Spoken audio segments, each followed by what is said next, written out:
gawa tayo ng palitaw, pawa kung tawagin sa Cagayan. Ayan, magtunaw tayo ng malagkit na pulbos. Tapos meron akong mani na giniling. Yan ang ipapalaman ko sa loob ng malagkit. Bilog-bilugon natin yung malagkit, tapos lagyan natin ng mani sa loob, palaman.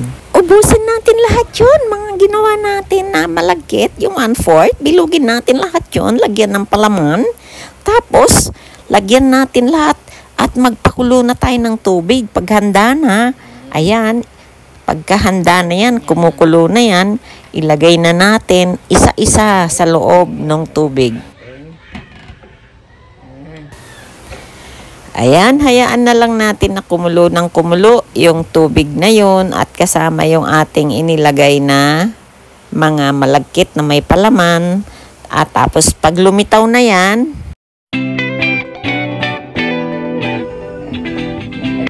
ayan, ganyan guys, so pit-pitin nyo. Pwedeng malalaki, pwedeng maliliit din ang sukat. At kapag naubos na lahat niya, nalagyan na natin lahat yung malagkit ng palaman. Saka natin ilagay doon sa kumukulo na ng tubig. Yan, isa-isa.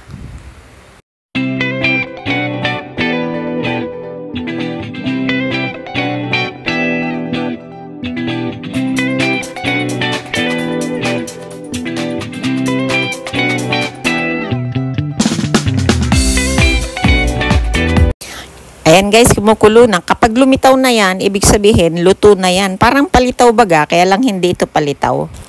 Ang tawag dito ay pawa. Palitaw na pinalamanan.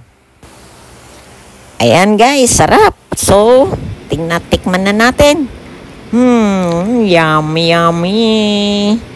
So, thank you guys for watching. Gawa rin kayo para matikman nyo.